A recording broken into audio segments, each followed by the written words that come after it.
Okay, Coach, you said it Sunday night, tale of two halves, and you come out, the sequence of things that happened, and it seemed to turn into a waterfall. You have the fake punt scenario, and then the turnovers in succession. Why do you think things just got out of hand that quickly? That's a good question. From that standpoint, the fake punt was a mishap, and it was a mistake to start with. We had it blocked up like we wanted. It just didn't work out. And then the turnovers after that, you can't have it, especially on the plus side of the field against a team of that caliber with a quarterback that's that good. We got to take care of the football better. We got to take care of the football better, and we got to convert first, second down so we get to third and shorts. I thought we pressed it a little bit too much. There was a couple of full-bar plays in there where they got the ball in plus territory every time, and they cashed in, and that was kind of it. I think it was a span of 4 turnovers and 11 plays. I don't think I've been a part of anything like that before, nor probably has anybody else. But like I told them, you can't sulk about it. We understand what happened, but we got to move forward if we're trying to get to where we want to get to. It's one of them things you learn. It was a bad day. It was a bad half. And the first half was what we should look like and what we could be. In the second half, we did everything the opposite of that, and you don't win ball games like that. The turnovers are all easy to spot when you watch the game, obviously. Defensively, was it frustrating to see, you get the fake punt happens, you hold them to a field goal. That's a bit of a win given that scenario. Then come the mistakes, the penalties, extending their drives on short fields.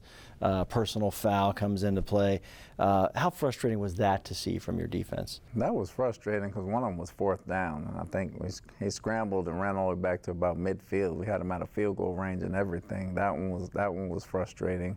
And there was also one about 3rd and 8 where there was a face mask on Carlton that they called.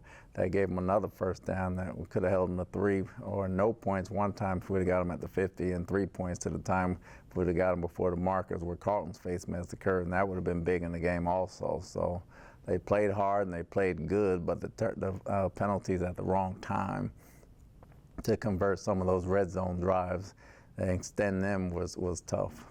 When they watch the film and when the coaches go over, have meetings with the players, do they see correctable things, or was this a case of one mistake led to another mistake? Before you know it, human nature kind of kicks in here, and everybody's just kind of scrambling to try their best, maybe over-trying on certain parts of their jobs? No, you always see correctable things. There are things that are correctable, and there are things that just mistakes, and you got to understand both, and you got to point them out both as coaches. The first thing we do is look at how we could call it better, how we can get guys in better position, and how we can make the game easier for them. And then you look at the player to see if he's doing the right things that you asked and everything that's in sync. So you kind of go from there as a coach. It's not just for the players, it's for the coaches as well.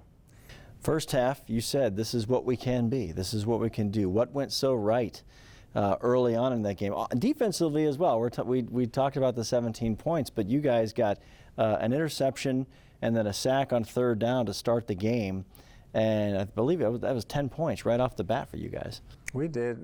Defense got off the field on 3rd down. They got off the field on 3rd down. We got a turnover early. Offensively, the play-action game was working early, and Mike was getting open down the field. They were protecting Tom, and he had time to throw the ball down the field. I think that worked great for us in the first half. The second half, we didn't get started off on the right foot, and it snowballed from there. That was mentioned in the broadcast, a lot of play action.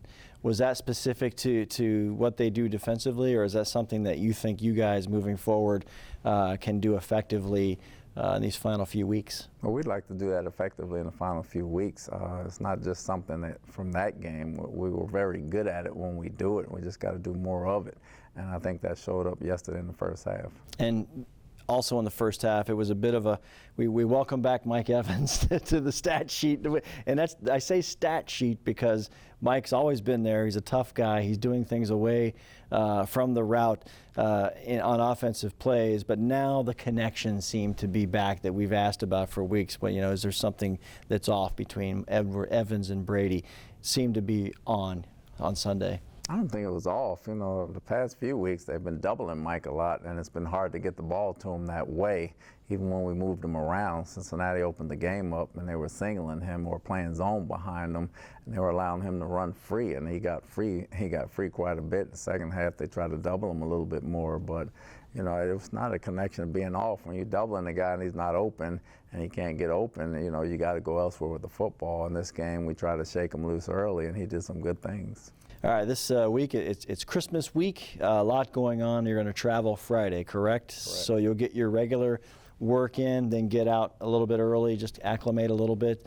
Does the week change at all with the holiday coming up? I know players are trying to fit in family time and that sort of thing. No, it'll be the same. Wednesday, Thursday, Friday. We'll have our normal work week, and we'll fly out Friday after practice and after meetings and after we do everything. We'll have our normal Saturday out there. We'll play the game on Sunday. And finally, what is Christmas time for those who choose life in the NFL? What is it like when you want to take some time, as much time as you can with your family? You've got to try and find that balance.